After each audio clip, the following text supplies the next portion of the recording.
Welcome to the latest Watercolors Aquarium Gallery podcast, brought to you from the Aquarium Rush Studios in beautiful, hot, and steamy downtown Grand Rapids, Michigan. It is hot in here. Yeah, our AC is not keeping up when we've got these old windows basically open. Well, I mean, the windows aren't open. They just may as well be. Yeah, they may as well be. My name is Ben. I'm Amy. And I'm Charles. So today we're going to talk about why do we get along? Why don't we just get along? Why can't we be friends? You didn't even have to sing. Charles did it for you. You know? Things are proceeding exactly as I have foreseen. No, that was good. That was perfect. That was the response I was looking for. What is it that makes some fish get along with others at certain times for certain reasons for a certain amount of time? Yeah. Last week we spent the whole hour talking about how to acclimate our new inhabitants to the water parameters of our system. And that went really well. But just because you have the correct water parameters for a fish, and I think today is going to be specifically about fish, not inverts. Just because you have the right water parameters doesn't mean they're all going to get along. Specifically saltwater fish, right? Saltwater. Because it's a completely different conversation in freshwater. Yeah, it is. And so there's, I love it when you read so many of the books and authors, and they talk about the most important part about getting your aquarium set up and having it right is to have a plan and stick to it. And you know what? They're right. It's total bullshit. But they're right. It's like you're right, but also an asshole. No one is going to do that. Yeah, unless it's like, oh, I want my pair of this. Yeah. I have a pair of blue striped clownfish and I stuck to it. No. Yeah, and you've also talked about a number of other things that you're like, could I have that? Yeah, well, Right. That's what the new tank is for. Yeah, you just set up another tank instead of sticking to your plan. Well, there's really lots of reasons why that doesn't work. The most important being, I don't know what I want until I see it. And I get that. And that's practical. That's real. And it's time for those of us that, try to pretend we're professionals to stop shaming people for impulse buys. Why are you looking at me? I was looking all over, man. I'm not pointing any fingers. No, we're all a little guilty of this. And I think it's really easy to point fingers after the fact with like fish that just didn't get along. Right. And sometimes you can do everything right and it still doesn't work. Well, yes. And then, you can come up with this great plan, and then you come into a store like Watercolors and you have this plan, and then we're going to tell you have to wait 4 weeks before you can get your fish, which, by the way, you should wait 4 weeks before you get your fish. And then you see, but I didn't know about that fish. That's cool. I want that. And then you buy it. Or you come up with this great plan, and let's use our friend Ian as an example. Oh, yeah. Right? He came up with a great plan. And we were able to get 3 of the 7 fish on his list right away. And then something as easy as a blue hippo tang. We finally got it in, and all the rest of his fish have been through 4 weeks of quarantine, and now what? Right. Now we got to sit on that whole thing because, and we're going to get to this, getting tanks to all get along is part of the challenge. But there's all kinds of different reasons why, come up with an idea, but, let's call it a guideline more than a plan, right? And a certain order of, I'm going to put these fish in this order. And throw that out the window because that's just not going to happen. Right. Nobody does that. Everybody goes in with, some people go in thinking they're going to, nobody does that. Yeah. You got to either be comfortable being a little more agile, or you've got to be comfortable being very, very patient for what you want. And then listen to the Watercolors Aquarium Gully podcast to come up with the tips and tricks to have your fish get along. I think Riley might be my favorite example of this. Yeah? She had the most detailed list that I've seen. I haven't seen Ian's list, so I Right. can't speak for him. That I've seen, and then she did the same thing. She started accumulating the fish we could immediately get for her, and then every once in a while we'd see something else really cool. Let's try that. Yeah. Yeah. Yeah. Yeah. She's got a pretty reasonable perspective on it. Yeah. Right. So how do we get them to all get along? And really what we're talking about here are two main things, and that's aggression. Are they going to kill each other? And food. Are they going to be able to compete with the rest of the inhabitants in the system, right? And you can teach and temper both of those things. Yeah, we're putting predation aside in this because big fish eat little fish. Yeah, don't doesn't put 'em- matter what the fish is. If it can fit or thinks it can fit the other fish in its mouth, it will eat it. Even eventually. a yellow tang will eat a Trimagoby. Yeah. Yep. Like exceptions being maybe if you're lucky, some of the cleaners. Yeah. Yeah. But if you're not, or if the fish is like, let me try it, then it will get eaten. I have a fun story about that. Oh I yeah. don't think I've told it before. Oh, this doesn't sound like a fun story. No, not for the flame angel. Oh no. We had what would be called a medium sleeper goby and a medium flame angel. And I would have put the sleeper goby at about the 4-inch range. So we'll put it about as big around as a thumb. And the flame angel they sold it to us as a medium. It was probably a small medium, but it was in the 2.5 to 3-inch range, I would say. Yeah. And so that would put it at what, 1.5 inches tall? Put the two in the tank thinking they'd be just fine. It's a goby and it's an angelfish. A couple hours later, I'm looking in the tank and there's just a goby. I'm like, oh crap, the angelfish jumped out. How the angelfish don't jump out? And I'm looking everywhere for signs of this angel. And first thing I noticed, the lid is tight and secure. Then I look at that sleeper goby, and that is suddenly the fattest sleeper goby I have ever seen. It looked like a python that ate a tire. Oh my gosh. It was ridiculous. Yeah, I would never would have guessed that one. Nope. Thought it would be just fine. Ugh. So fast forward a couple of years, and one of my friends put a Watchman goby in his tank. Pink spotted Watchman goby, which is one of the slightly larger ones. I would put it in the 4-inch range, maybe 3.5-inch range. This one only had one eye, so don't worry about that. One of his favorite fish has always been jawfish. Oh no. We had jawfish that were fine-sized jawfish, yellow-headed jawfish that were probably 3 inches. So they were not much shorter than the sleeper goby. Right. That evening, he sent me a picture with half a jawfish sticking out of the mouth of this Watchman goby. What's the point of that story? Watch mouth sizes. Yeah. Right? Not just fish size. Not just fish sizes. Watch how big that mouth is. And gobies have big mouths. The only thing that has a big mouth to eat small things is a whale. Yeah. Fair enough. Right. Do you think it's important for us to sort of at the top here talk about a little bit, not go too far into why this is a bit of a different conversation in saltwater than freshwater? Because it is in a lot of ways to me. And I don't know if it's to do with the environments.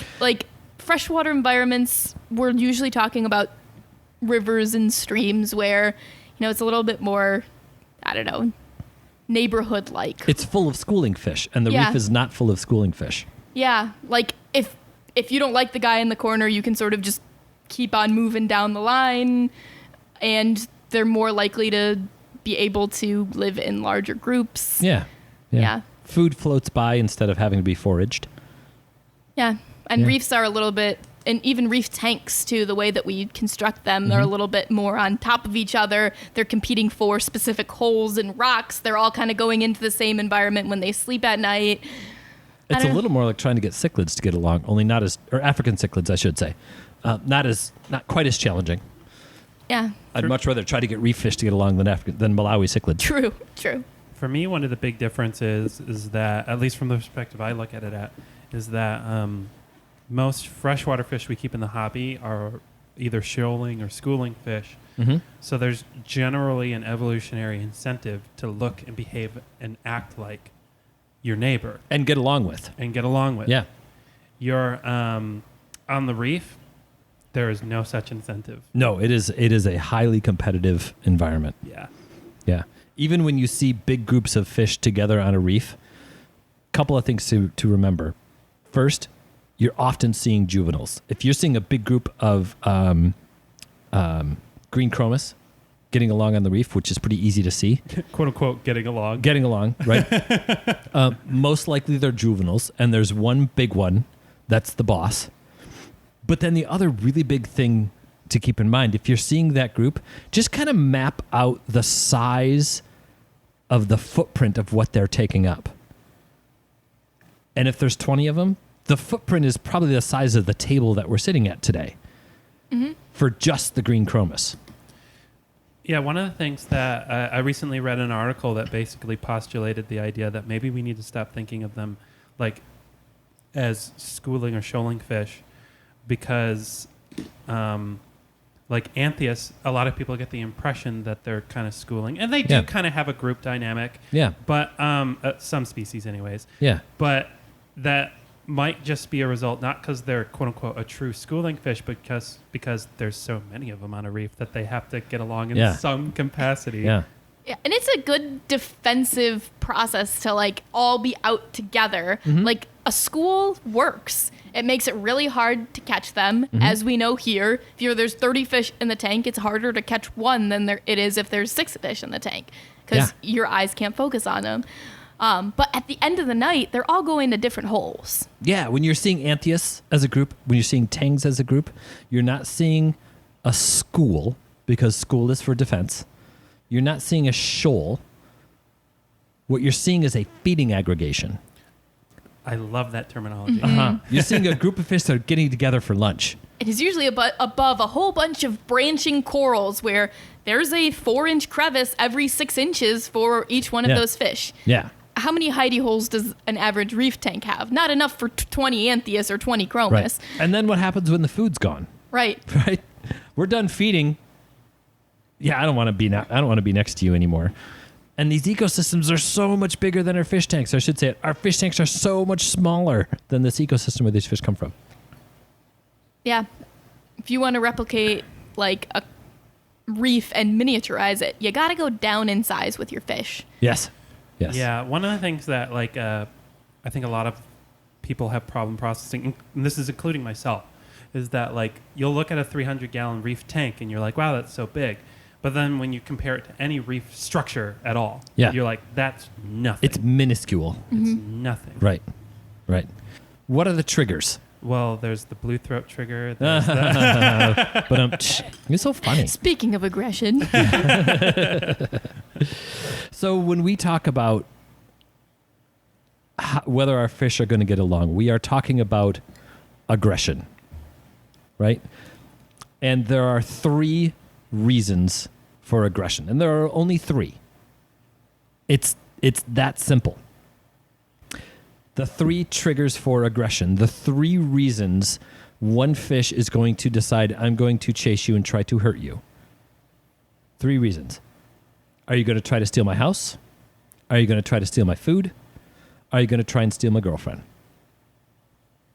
If you are not trying to steal one of those 3, I have no reason to be aggressive towards you. Otherwise, it's just a waste of energy. It takes a lot of energy to maintain aggression. There we go. That's how we're going to say it, right? Yeah, it's why most fish really would prefer to make themselves big and scary and flare up and then have the other fish just run away. Right. And not have to follow through on that. That's their first instinct. So in fish in stressful situations, they're actually a little less likely to be outright aggressive, which is why when you come into our store, you may see fish getting along in tanks that we might say, maybe you don't want to do that long term. It's that it takes a while to establish territory, and it takes a little while for it to be worth it to fight over making it worth it just to say, back off. Right. And right. you And can the only fish have back to up grow so up. far in a 4-foot tank. Well, I once read a study that fish take, and this was like 2 years ago, so I might not be remembering the details well enough, but it said that it takes about 6 months for fish to quote unquote get to know each other. I like that study. Yeah. Yeah. You'll see a classic look in a store that sells clownfish. Well, there'll be a tank with 50 clownfish in it. Mm-hmm. That does not work long term. No. Well, unless it's saddleback clowns. Yeah. That works. They do that long term. Ocellaris clowns don't do that long term, period. They don't. For a while, they will. And it's pretty cool. I'm sure there's one guy with a group of like 6 maroon clowns that somehow makes it work, and he's Yeah. listening to us and thinking we're idiots. Well, I do know somebody that has a group of 40 relatively mature Ocellaris clowns. And it works. But that's because there's 40. Yeah. If And- there were 10, it wouldn't work.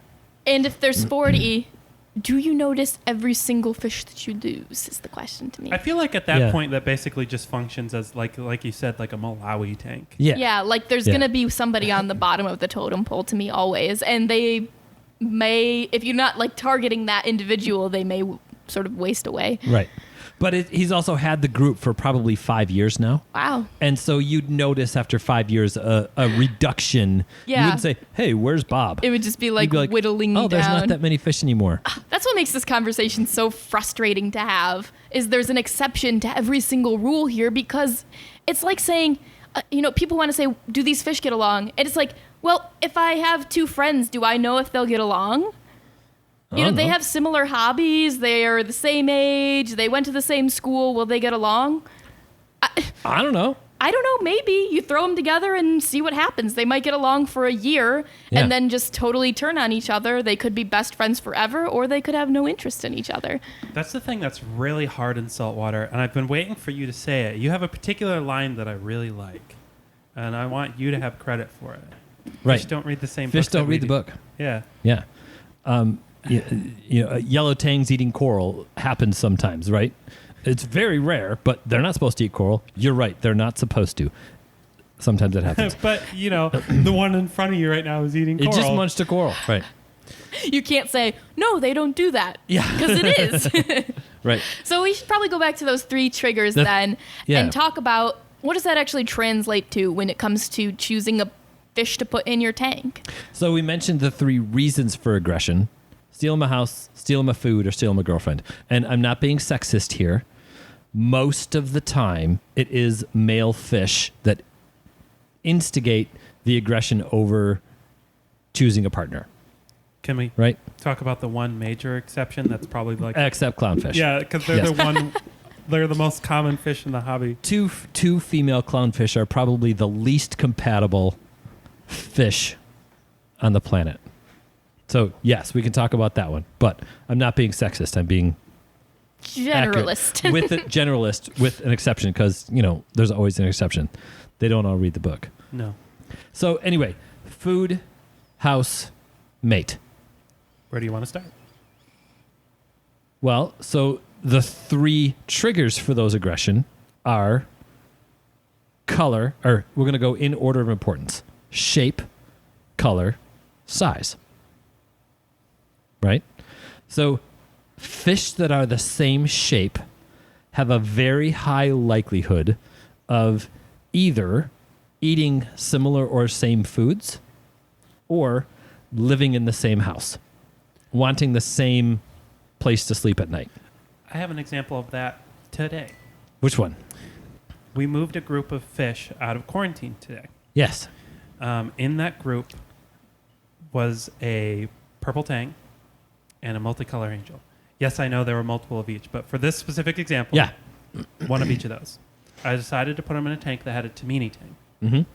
The Tamini tang ignored the purple tang, the fish that's more closely related to it, and went after the multicolor angel, the fish with a more similar body shape. And a more similar size. Yeah. Yeah. Ended up having to move the Tamini tang into a cube downstairs because I was just like, sorry, the purple tang and the multicolor angel are cooler than you are. Right.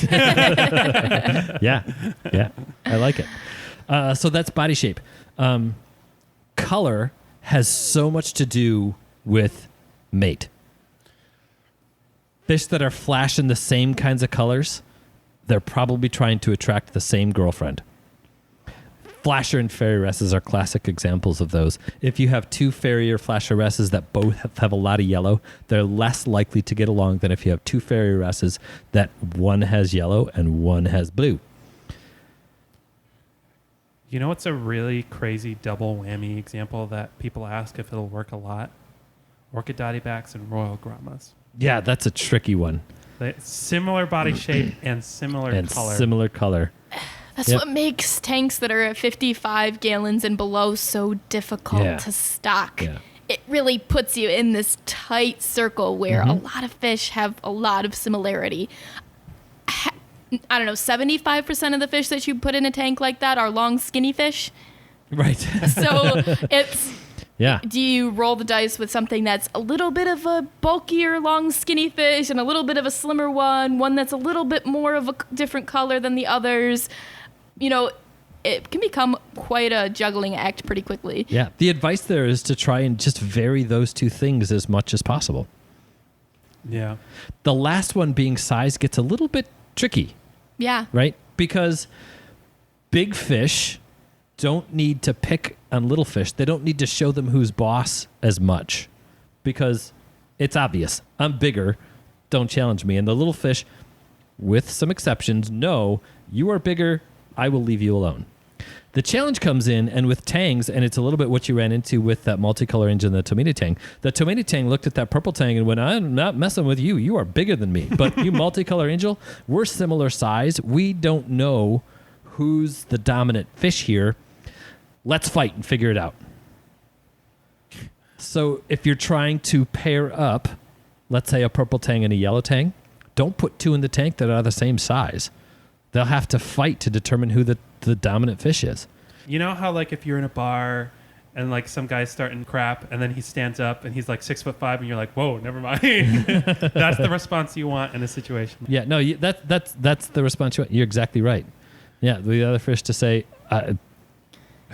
we know how this is going we down. know how this is going, you're good. And it works in the reverse too. The purple tang is going to look at that Tomini tang and be like, you're not really worth my time. You're not a threat. You're not going to take my food because I weigh twice what you weigh. So I'm just going to push you out of the way. Right. Aggression is expensive. Yeah. Yes. If you don't need to do it, you're not going to unless, I mean, Right. there's always exceptions because there's just some fish that are just jerks, but.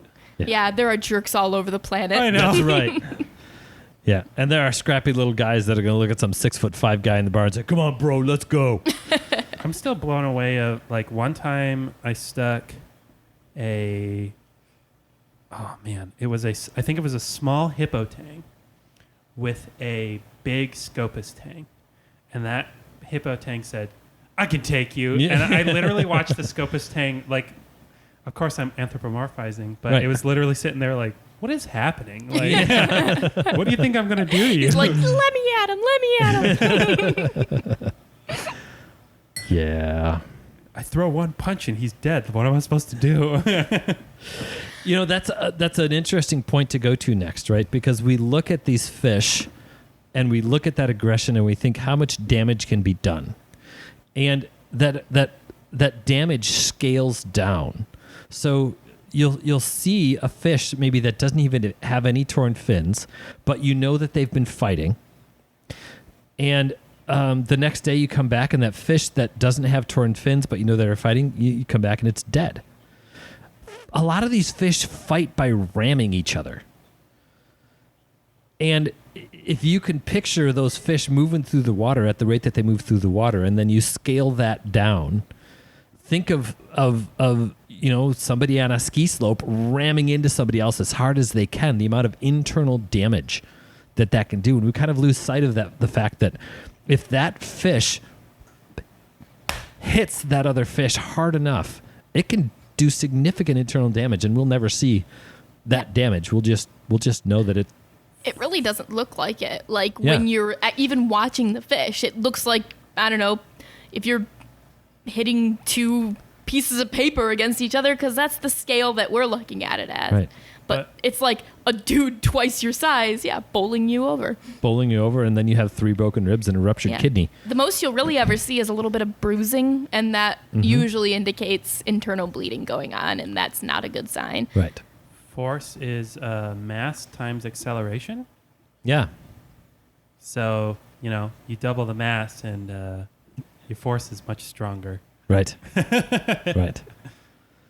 So what would you say to somebody who wanted to put together, I'm just trying to think of a gray area, like a yellow Watchman goby and a yellow chorus wrasse. Somewhat similar color, somewhat similar body, but very different fish. The behavior of those fish is so different, I don't even know that I would hesitate. A wrasse is going to be one that they're not going to take much crap, and a goby is going to be one that's not going to give much crap. Goby's flight. Fight or flight. That's the two options. Goby's flight. Yeah. If you have two gobies that are competing for space, they might fight, but the goby's going to stay out of the wrasse's way. And that's a wrasse that sleeps in the sand bed, so it's not competing for... Yeah. It doesn't want any of the holes. It wants the sand. Yeah. There's been an interesting change that's been fun to watch in the hobby over the past, 30 years that I've been keeping saltwater fish, and reading some of the old literature on fish compatibility and how that's changed. And one of the funnest things that we see now is the ability to pair up fish we never thought we could in an aquarium. And that all comes from the way fish change sex in the ocean. Yeah, I remember, I think this would have been 2007. I remember a tropical fish hobbyist article that was really excited just because it was talking about keeping two of the same fish in a saltwater tank. Right. Angelfish are the big one. And so when you go back to the 70s and 80s, when the saltwater hobby was just starting to come of age and some success stories were actually happening, because before that there were people that were pulling off some stuff for a little while, but there was very, very little long-term success pre-1980 keeping anything collected off the reef. There's a difference between getting lucky and having a plan. And it working. Yeah. Right. And what came out of a lot of that literature was, okay, we don't really have a full understanding of how to make the nitrogen cycle work well in an aquarium yet. And it didn't work well in the 80s. Things changed to make it so that it did. But the way to try and get past it was you'd start with your tank with all your bleached coral and your bleached rock and everything sterile, and you'd get one fish and you'd put it in there for 6 months. And then 6 months later, you could get one more fish and you'd put it in there for 6 months. Well, if you're talking about a medium-sized angelfish, what's going to happen to that fish in 6 months? Living by itself. It's going to get real comfy in that tank. And it's not really going to accept any other company. let's say it starts out as being a really mellow female angelfish. What's going to happen in 6 months? All by itself. In its group of one. Probably going to become a male. Exactly. Or at least start the process. Start the process. An anthias, a clownfish, an angelfish, any one of those, even a wrasse, living all by itself, is going to establish its territory and probably turn into its terminal sex phase, which is going to be the most aggressive sex phase. And so if you try to put another fish in, particularly, let's say it's a flame angel, and now 6 months later you've got this established male flame angel in this tank, and you try to put in another flame angel, it's going to be brutal. They're going to kill each other. As we've gotten better at the additions of fish and started to recognize where those aggressions come from, we found success in pairing up fish we never thought possible. We have a pair of flame angels downstairs that we thought, you know what? Let's try it. They're both on the younger side. Let's put them together. And now it's a pair of flame angels that we put together on a whim. Yeah, and I think that's worked with pretty much every coral beauty we've ever done. Yeah. And I can't remember a time of trying to pair them up and failing. Right. If we get them at the right sizes and ages and just are sort of thinking it through. And then put them in the tank together. If we would separate those angels for a while and then try to put them together in an established aquarium, it would have a way lower chance of working. Yeah. Yeah. Yeah. Yeah. it's kind of nice whenever like we come upon something like that where like starting a reef tank is very well known as a slow process, but a lot of the stuff that we're finding out about it, ways to make it easier, also involve being able to do it pretty quickly. Yeah. Like starting with live rock and live sand, you can pretty much start adding fish pretty quickly, and you can add more at once and you can fill it, and it's good to have the coral to help, you know, everything grow together. So it's kind of a nice thing to have to be able to do. It makes it a lot of fun. Are there any other fish that kind of adding them together young will help make them, like angels are pretty well established for that, but does that work better with things like wrasses or mainly stuff that does pair off like angels do? Wrasses, it works well with like the flasher and fairy wrasses to no, you know, wrasses, actually works better if you don't have a female involved. Oh, interesting. Yeah, if there's a bunch of males together, they get to posture, but there's nothing to really fight over. Oh, so just like with humans. Yeah. Anthias, I think would be the perfect example. Well, and I guess clownfish are the one we take for granted because we're getting them all young. Yeah. Dotty backs. Dotty backs are a great example of that. I'm so skittish to add a big male dotty back with any other. Yeah, dotty I think backs. that's good to be skittish about. But you know, if you look in our display right now, we added a pair of orchid dotty backs to that, and not only do they get along, but they actually hang out together. Yeah, which is weird. not typical dotty back behavior. No, we put them in there not because that's like we want to show people of like this is typical behavior. Yeah. For me, it was like I want to show you what never happens. Right. Yeah. I think tangs. I would say that happens with tangs. That's true. We don't get in as often big male tangs. We usually start with juveniles anyway. But if you've got big mature tangs, it's very tricky to add another one. Like when we were trying to work with, this is a thing of the past, but wild yellow tangs, but we get in a group of like 5 biota captive bred ones. Yeah. That's a very different process of making that work. So what's the practical side of this, right? We get the old school, what's the order I'm supposed to add my fish? When somebody comes in and says, okay, I want to add a fairy wrasse and a tang and a clownfish, what order do you tell them? Who cares? Exactly. Who cares? Just do it. Whichever one you like the best, go first. Those fish are going to be fine together. They're not going to care. For me, it depends on how experienced the fish keeper is. If it's their first tank, I would recommend the clown. Only because that's the fish that's if you make a mistake, it's probably going to be fine. And I know these other fish are really hardy, but that's the only criteria in my head. I think you are exactly right from a getting your tank established point of view. Yeah. From an aggression point of view, doesn't matter. I love getting tanks established with clownfish. I think it's the perfect addition, the perfect start.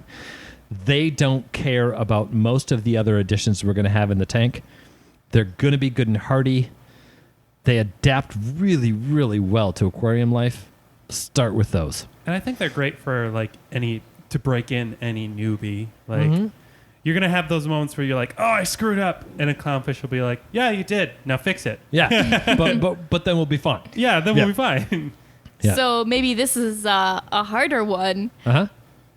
So I want to add a purple tang, a powder blue tang, a yellow tang, and a coal tang to my tank. What order should I do that in?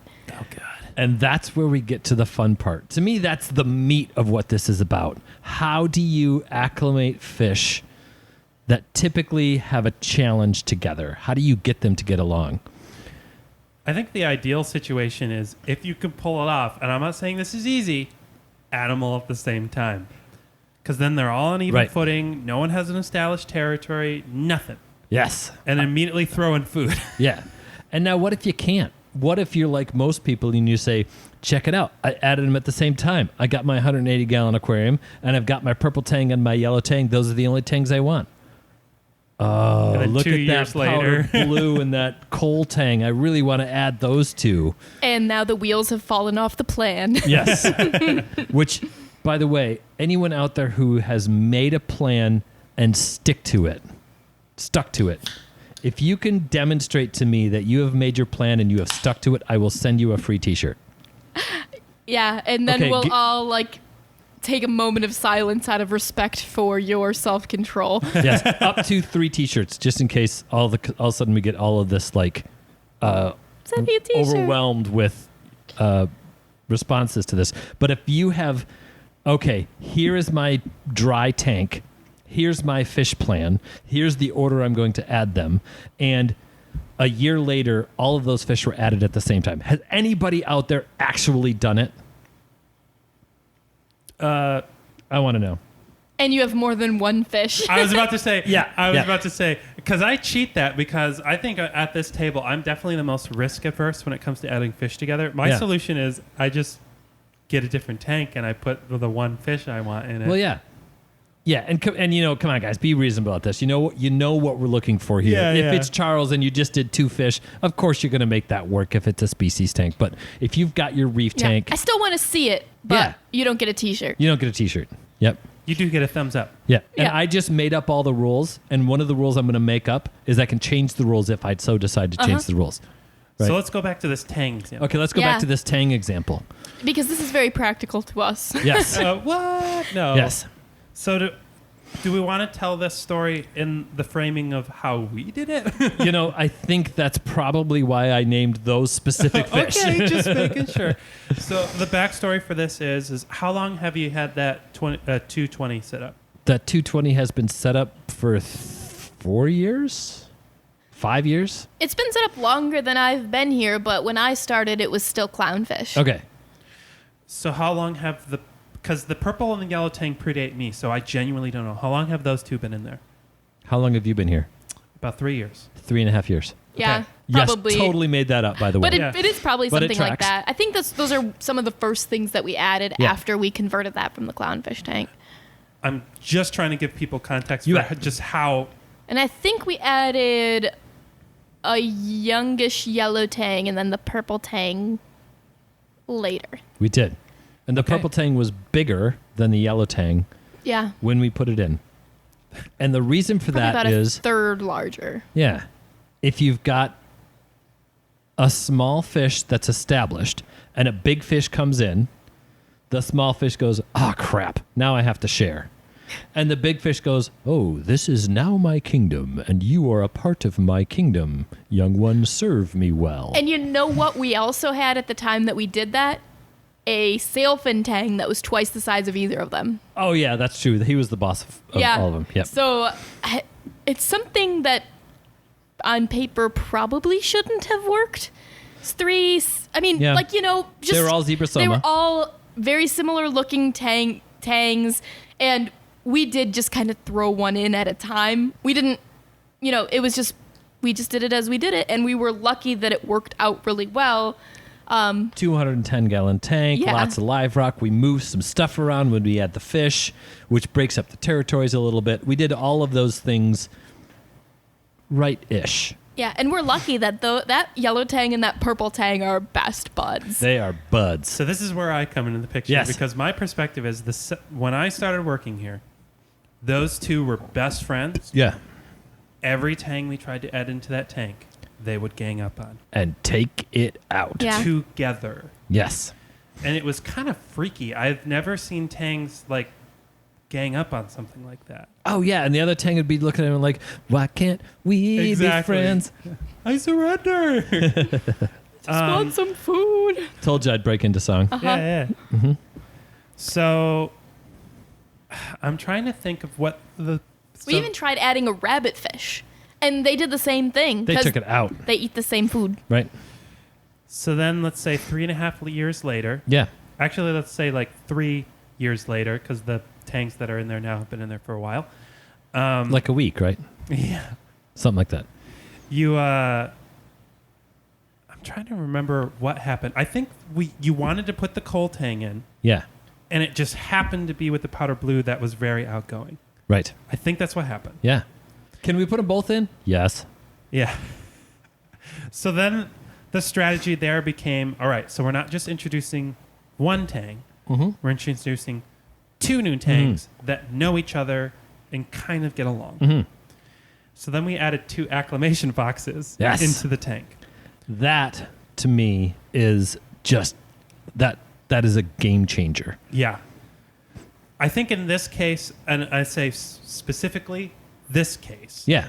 adding not just 1 new tang, 2 was very important as well. Right. Only because the purple and the yellow tang will gang up on tangs. Right. Yeah.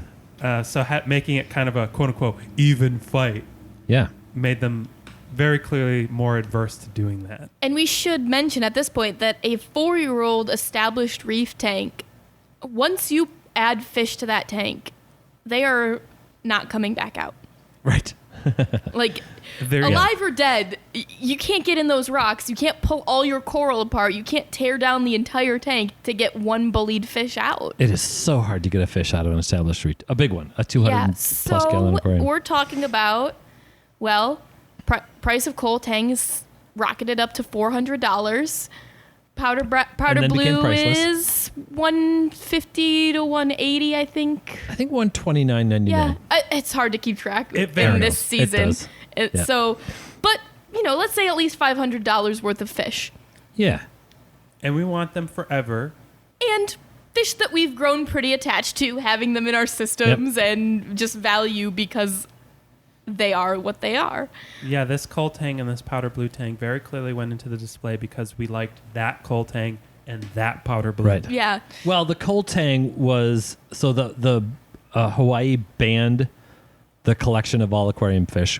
Coal tangs are endemic to Hawaii, so we had this coal tang, which all of a sudden they are no longer available. So how much is it worth? It's really priceless, but it's not. They don't have the appeal that some of the other really expensive tangs have. That might change once they're going to become rare. But what would we do with it? And then it was, we want to have a coal tang around. yeah. I'm just trying to contextualize it, and why don't we just want to throw the fish in there? Because we're not going to get them out because they're valuable both morally and financially. Yes. Yes. So explain to the audience, what exactly is an acclimation box? An acclimation box, the purpose of that is it's simply an acrylic box that gives the fish enough room to be fine in, that has holes drilled in it, so the aggressive fish, the potentially aggressive fish, can see it, they can smell it, their little lateral lines can interact and they can feel each other, but they can't hurt each other. So we use fish traps as our acclimation boxes. There are some companies out there that make some proprietary acclimation boxes, and they're about the same size and about the same price as some of the fish traps, but the fish traps are dual purpose and they work just fine. And they're available. Yeah. We can get them really easily. So yeah, a fish trap. A critter keeper even works well if you can drill holes in it and mount it in an easy way and make sure that there's some circulation happening through it. Yeah. Magnet mounts work great. Yes, you need to spend the big money on the good magnets. The $20 or $30 little mini magnets to clean your tank are not going to do it. But the $100 big magnets, put one in the critter keeper, put one on the outside of the tank, holds that thing in place really well. A $20 Hefty, or $30 hefty. Yes. magnet is just a tank decoration anyway. Yeah. What's it going to scrape off? Wimpy, wimpy, wimpy. Yeah, so that's an acclimation box. So, when someone asks you, how long do I keep it in the acclimation box? What do you tell them? As long as it takes. Solid. Right. So when we first put those tangs in, so tang, let me back up a little bit and we talk about tangs and what their other name is. That other name is surgeon fish. Do you know why they're called a surgeon fish, Amy? I do. Do you want me to spoil it? Yeah. Because right at the base of their tail, The there's caudal peduncle. that's a good word. It's a fun word. There's that little white, usually, dot. And that dot is surgically sharp. Exactly. Exactly like a scalpel. Yep. Like a biological stabby instrument. Yeah. Yeah. And it is sharp. I have gotten sliced by those, and I didn't know I got sliced by it. Until you saw the blood? Yeah. 'Cause Wow. it's so sharp. I barely felt it and went, whoa. And it was actually, it was a cut that required a Band-Aid. Not stitches, but definitely a Band-Aid. Wow. Yep.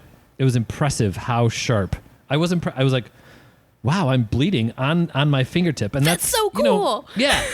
I had no idea it was that sharp. And so when you'll see tangs, what they'll do is they'll kind of go tail to tail and tail slap, right? And that doesn't seem like much, but they're tail slapping with razor sharp samurai swords. It's pretty intense. Yeah. Yeah. And you'll see those little shreddies coming up on the fins. That's the first sign that Right. these tangs are not getting along. Right. And when we put these tangs in the acclimation boxes and we put them in the tank, that yellow and that purple, they backed right up to them and started smacking around those acclimation boxes to try and go. You are not welcome in this space. You have And- no power here. Then the other fish didn't leave, and they didn't die, and they didn't get hurt. Pretty soon they got bored with it. Yeah. I don't know if it's, who knows what's going on in those fish's head when that happens. Is it they get the chance to sort of, I don't know, oh, look tough and then work out their differences? Or do they just conclude, wow, you've got some crazy imaginary force field. I don't want to mess with you. Who knows? This Or is guy is so strong. I was trying to stab him for 20 minutes, and he didn't even flinch. Yeah, or is it that fish has now been in here for 2 weeks? He hasn't tried to hurt me. It hasn't tried to hurt me. It hasn't tried to steal my food. It hasn't tried to steal my girlfriend. And it doesn't want to sleep in my house. Yeah. And that's what I think it was almost 3 weeks, right? No, we put him in 8 days. 8 days. We were brave. 8 days. But they also... Brave like, is one way to put it. Well, Impatient? Impatient. No, is- Excited. What really happened was in the first hour, the two local, like the native tangs, I'll say, went nuts. Yeah. After that first hour, didn't care. Nothing. Then They ignored it. we waited a week without any symptoms of aggression, and then we were like, okay, Let's do it. Yeah. Let's do it. So then, 6 foot tank, we put in a feeding clip with a fresh sheet of algae on the left side. The acclimation boxes are on the right side. And those tangs are the yellow tang, the purple tang. When there's an algae clip in there, they are on it, right? So immediately they rushed over. And that gives us the opportunity to sneak the new fish into the system. And so Charles and I together dumped the powder blue and the Dumped. coal. Yes, carefully released. There you go. The powder blue and Charles dumped. I carefully released. The coal tang immediately went and hid, but the powder blue went, hey, lunch, I'm on it, and joined the yellow and the purple. The yellow went, what? Oh, fine, we remember you, you're good. And it's been great. Yeah, there was like that moment of, should I fight you? There's food here. Yeah, and last time I tried to fight you, it didn't work anyway. So what's the point? The coal Also- tang about 3 hours later was out and about, and now all 4 of those tangs truck around like they're like, That was so satisfying. oh, it's good. I also think that I think in most cases, introducing food immediately for the resident fish Yeah. distracts them long enough. Like, I know that the other fish have been watching and learning in the environment, but it gives them about like 5 minutes to actually poke around a little bit and get a little bit more of a lay of the land before Yeah. the residents can turn around and get an idea. You know what I mean? Yeah, absolutely. And also, I think it's vitally important that the food happens on the other side of the tank, Yeah. right? All of our fish have been conditioned to the manna from heaven concept, right? The lids open up, something dumps in, that's where food comes from. So if the lid opens up and you dump in a new fish, their instinct is going to be charge. Oh, right? And that instinct of that other fish that you just put in, my world just got turned upside down. Oh crap, I'm out of here. I need to run. Something's and coming there are at 10 me. fish charging at me at the same time. And if that fish runs, the other fish look at it like, you're running, I should chase you. It's like if you see someone running away from your yard, your instinctive response is, what did they take from my yard? Yes, what bad thing did they do that makes them have to run? Right. And Yeah. so that is absolutely the worst way to introduce a new fish to an aquarium. So feed the fish on the other side of the tank, distract them, and kind of sneak the new one in. Yeah. Anyway, that system that worked super well. Acclimation boxes, they're my new best friend for establishing. So is this something that we feel like should be essential when adding new fish to your tank in general? I won't say for me personally in general, just because I know a lot of people that try to keep very different stuff together. Because like in a 75, how many tangs are you going to put in there? Right. You know what I mean? But I think if you want multiple similar fish, like a tang, like if you want a coal tang, a powder blue tang, a yellow tang, and a purple tang, you need an acclimation box. I think tangs are the number one. That's it. In fact, and I think we should try this. I think we should try to introduce another 2 tangs to that tank. Okay. I think we should. I mean, if it's about pushing it, if it's about like, or more like about verifying. how well does this work? Yeah. Let's take it one more step. I mean, I'm not going to complain about more tangs. Yeah. I like data. Yeah. Yeah. You know, is this a fluke thing? And we've used this process in adding fish to our retail tanks. We've used it we've a couple of times introduced fish for people. And it hasn't happened very frequently that these fish just don't get along. I think the only thing I can think of is that one wimpy sailfin tang. That's a great example. Yeah. Because of a fish that didn't read the book. Yeah. Because this one is really frustrating. I know. Because there's no aggression. None. No one has ever even taken a swipe at this sailfin. Right. But he is not competitive for food, so he is not socially compatible with that group. He can't be in a tank with a bunch of other robust feeders. We've had him out with this group. They all get along. We put him back in the acclimation box because we watched him get thin. Put him in the acclimation box. He's shy, but he eats. Put him with the group. He doesn't get any food. I think it's such an important example for this discussion, though, because knowing the type of fish that you're getting is important, and it's the essential place to start. But we talked about not reading the book. Knowing the individual fish that you're getting is just as important. Yeah, my favorite example of that was I really love our quarantine process because I get to spend a month with that specific fish. Right. Learning that fish. Right. And I remember in one day, I had 2 people in at the same time, and they were both asking for a Tamini tang. Right. And I told one of them, this is a great story, by the way. This is the Tamini tang you want because your tank is full of jerks. And this guy is stuck up. He'll fit in just fine. You want this one because this one's a pansy. And your tank is full of fish that are pretty calm. Mm-hmm. So he's not going to outcompete anyone. He'll be just fine. He will be your biggest fish, but he'll be fine. Mm-hmm. Mm-hmm. Same species of fish, but if they had flipped those individuals, I guarantee it would have been disaster in both tanks. One would have starved to death, and one would have killed 2 fish before they managed to get it out of there. Exactly. Yeah. When you look at individual fish, instead of looking at do yellow tangs get along with purple tangs, you need to look at it like, I know my dog doesn't get along with my neighbor's dog, but it does get along with this other dog. They're still all dogs. They're still all fish. We need to look at these fish as the individuals that they are.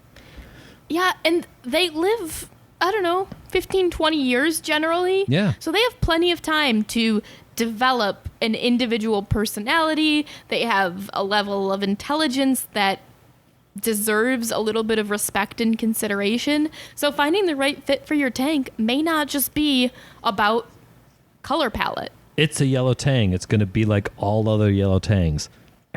Not true. Yeah, this is a juvenile, captive bred yellow tang, and unlike the other 2 in the tank, it's coming up to look at me while I'm looking in there. And the other 2 are not. Yeah. I've never had 2 female clownfish with the same personality. Right. Like a distinct example for me was the first saddleback clown female we had when I started working. Mm-hmm. She was completely fine with me messing with anything in the tank, but if my hand went near her boyfriend, She was mad. Now Ruthless. ruthless. But the pair of clowns we had in display at the time, Didn't that matter. female didn't care where my Right. hand was. If it was in the tank, that was fair game. Yeah. Yeah. And I say that with all the affection I can have for a fish that wanted me to die. And that's what's so hard to know as an individual going to a store and buying fish. I feel for people. It's so hard. We do our best to try and bridge that gap for Right. you and get to know the fish and make those appropriate recommendations. But is there a way to tell just by looking for 5 minutes? No. There's so much going on here. And in 5 minutes, you're only getting a snapshot of the social environment of that tank in that 5 minutes. So that's not a lot to go on. No. So what are some of the good takeaways, right? When we walk into a store, when we're looking at a group of fish, we first have to remember that just because we know the size, color, and shape of that fish, we also have to consider the individual personality of that fish. Right? But then if we're trying to determine what is the higher likelihood of this working, that's when we look at, all right, here's the 3 triggers of aggression. Are you going to steal my house? Are you going to steal my food? Are you going to steal my girlfriend? If you're not going to do any 3 of those things, I probably don't care about you. And then we're going to look at, all right, how do we increase the likelihood? First, and these are in order of importance, it's shape. Fish see a silhouette before they see a color. If you are the same shape as me, you're going to try and steal either my food or you're going to try to live in the same house. Then it's color. If you are the same color as me, you're probably going to try and steal my girlfriend. You're going to go after the same type of mate. And then it's size. Big fish don't care about little fish. Little fish understand to stay out of the way of big fish. 2 fish to the same size have to work it out. Work it out is a very nice way of putting it. Yeah. Catch me outside. Have Am I right? to Yeah. settle their differences. Settle their differences. Take right. us to the parking lot. Yeah. So do it gradually and do it slowly. Do it with intent. Look at those things when you are acclimating, when you are working on social acclimation. Look at those triggers. I got to say one more cool thing about angelfish. Angelfish are really easy to sex, and this is one of the challenges that we don't have with tangs because tangs are a lot harder to sex. Male tangs are more aggressive than female tangs, but they're much harder to tell. Angelfish, all of them, yes, I use the word all, males have a long cheek spine, females have a short cheek spine. If you're not sure if they're going to get along, get 2 of them that have extremely different length cheek spines. Particularly if it's in the same genus, but in the same species even. That's why those 2 flame angels, that's why we tried them together. One of them has this cute little teeny cheek spine. It's a female. The other one, it's there, but it's not very prominent. It's probably a developing male. Put them in the same tank, they're like, hey, what's up? Mm-hmm. That in combination with just being different sizes means that Right. they don't have to question who's going to develop into the male. Yeah. Yeah. 'Cause that one's already on its way and it's already twice as big, so why bother? Yeah. If you're trying to pair or group or acclimate a long skinny fish with a big round circular fish, as long as they can't fit in each other's mouth, they're probably going to be just fine. And make your life easy. Don't try and do groups. Don't go. You know what? We need to touch on that too, don't we? Yeah, it's the only that saltwater sigh. fish. Hang on, have- we need to stop and reflect on that sigh. I just get so sick of hearing sad stories. That's all. Right. I just want to be able to help people. See, the sad stories I get sick of, the ones that really drive me up the wall, is I have all these sad stories in our back pocket at any given time, and then someone will come in here and say, well, online it says, and I'm like, well. 6 places online told me I could put green chromas all together.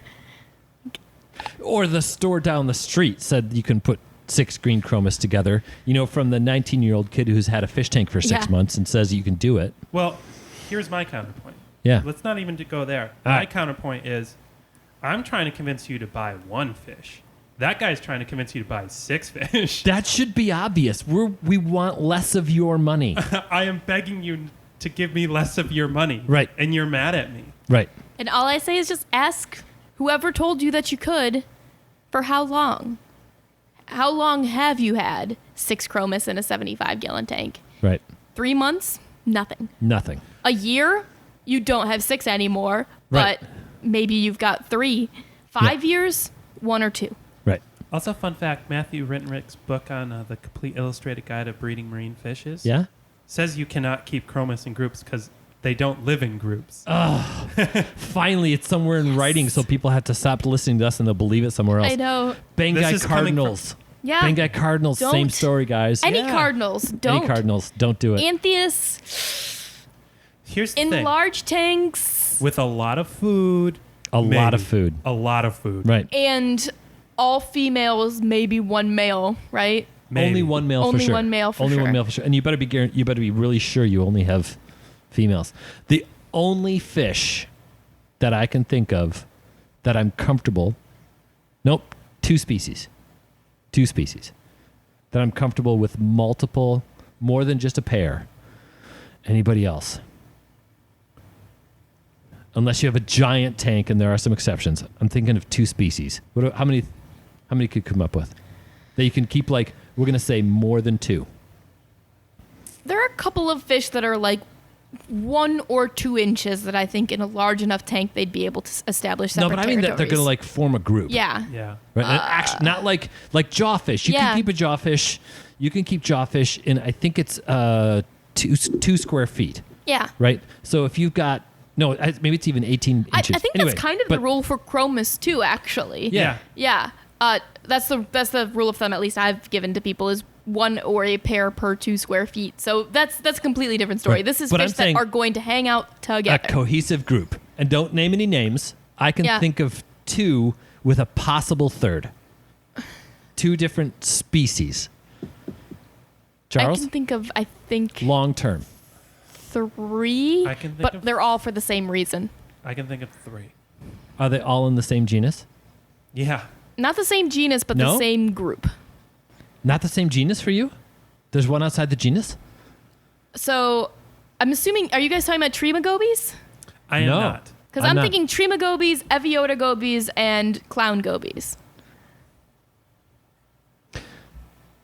I'm comfortable with all of those, but they're not going to form a group. Yeah. Yeah. What are you thinking of? Saddleback clowns, pink skunk clowns, and orange skunk clowns. There you go. That's my list. This saddleback's still whittled down a little bit. The potential is there, but they're less likely to. Our group did. Yeah? Yeah. But now the 8 are getting along fantastically, but I think we started there- with 12. I think there are other reasons that the... That could be. Yeah. So here's the thing. But This is a great example. I want to delve into this a little bit. okay. The female in the first group, personality-wise, was very different than the female we have now. That's Yeah. definitely true. Yeah. And for me personally, Yep. I ascribe the success from the first time to the degree of success we've seen this time to that. It's also a bigger tank. You're also Yeah. right. Yeah. That's true. Yeah. But that's They it. will be like a little tribe though. That's definitely true. Yeah. Like they Yeah. all interact and have that like hierarchy that you want. Right. Although I have heard, like according to Jake, all the Eviotas they add to their big display hang out together. Do they? Yeah. Cool. But I we love haven't it. tried it. I'll take it. I'll take it. Yeah. But that's it. Like even neon cleaner gobies, we've put Right. 3 in a 10 and 2 of them got Down to 2. out competed. I've seen many neon cleaner gobies in the wild. Always in pairs. Yeah. Only in groups, just like chromis, when they're young, when they're juveniles, when they're tiny. You are the weakest link. Goodbye. Yeah. By the way, a group of 9 3/4-inch neon cleaner gobies on a coral head looks really cool. Yeah. I bet. But it doesn't last. It doesn't work. It doesn't work. Don't do it. How do I get it to work? One Don't or do two per 2 foot of space. Right. Firefish doesn't work. Dartfish doesn't work. There's a few exceptions, but it's tricky For groups or for pairs? for groups. So there are 2 specific species I can think of that I've heard of good successes with, and they actually live in groups in the wild. It's the zebra dartfish and the blue gudgeon dartfish. Those are the only 2, but here's the thing. I generally don't recommend it for people because those are both fish that get decently sized. 7 inches, right? Yeah. Yeah. Well, the blue gudgeon, Yeah. the zebra dartfish is like a 5-inch fish. So if you're putting in 5 or 6 of those in a tank, that's a big part of your bio load. That's it. You know, I have a great exception. What? Sharks. Yeah, baby. I Our like sharks love each other. They do. Our 3 sharks get so. They Yep. snuggle. Amy, you have my permission to drop the microphone and walk out of the room. So if you want to have a group of fish that get along and want to hang out together, you have to get, like we had, a 360-gallon tank and keep 3 sharks. Yep. Well, and plummet into a 1,200-gallon system. That Yes. helps a lot. Perfect. But Yes. I will also say that one of my favorite things about them is that they occasionally fall victim to what I call sibling syndrome, Oh yeah. Oh yeah. where if you're just in each other's face long enough, at some point Mhm. someone's taking a swing at someone else. Mhm. This Saturday, we experienced it. So I was feeding them, and Pi tried to take a fish out of Thea's mouth. Ooh, don't do that, Pie. She's normally pretty good-natured about it. Yeah. Saturday, she was not. You know, we were feeding her on Friday too, and she like grabbed onto his dorsal fin when he went to her target. Yeah. Mhm. And, you know, on some level, I will admit, I kind of appreciated it because she's usually a little too calm about the boys taking her food. Right. So watching her tell them to go away, Yeah. get out of my face, was kind of refreshing, actually. Oh yeah. That's great. Oh yeah. Now, did she actually hurt him? No. No. Did she startle him? Yeah. Oh yeah. Did he deserve it? Oh yeah. Yeah, definitely. He Yep. knows better. Pie's a little stinker. He is. He's turning into my favorite though. Yeah, you guys have something going on. Oh yeah, we started like bonding and Yeah. Yeah. They definitely recognize people. I was playing with Pie for almost a half hour on Friday. Aw. Yeah. And Pie He just loves kept it, coming yeah. back around and saying, yep, scratch me right there. Oh yeah, that's the spot right there. Give me another scratch. He's really Rufus grown came up for me well. for the first time. Rufus today. did? Yeah. Rufus. Ah. He normally does not care I exist, but No. he Yeah. came up today. He just wants to cuddle with his little buddy. Yeah. Yep. Well, his big buddy now. He's Yeah. gotten so big. Rufus and Pi are best friends. Thea's a little bit more independent of the She's group. very human focused. Yeah. Well, if you haven't figured out by now, we kind of like sharks. We like our sharks. We like And all I'm other not sharks. picky. I love sharks. I'm We a just like fan. our sharks the best. Yep, Yeah. I'm a fan. So yeah, that's really the only options we've got for you for communal saltwater fish. But If Or- somebody tells you differently, they are trying to sell you something or they don't know better. Prove me wrong. Yeah. And by the way, Amy said it very well. 3 months doesn't count. A year, it didn't happen. Didn't happen. Unless you've got like 600 gallons, maybe 300 gallons. yeah, But if- like we if- said, like a 1 square foot. Yeah, if you've beat the one or a pair for 24-inch square, if you've beaten that rule with any fish, I want to hear about it. Yes. So email podcast@watercolorsaquariumgallery.com. Send us a Facebook message. Leave a comment on a random YouTube video. Tell us however you can find us. Yeah. And follow us on Instagram. I don't know. We're everywhere. Yeah. Let's talk about that one because it's good stuff. Yeah. I think we covered a whole lot of ground here tonight. I think we covered the takeaways. Yeah, you know what? I'm gonna go have lots of fun and let's keep those hands wet.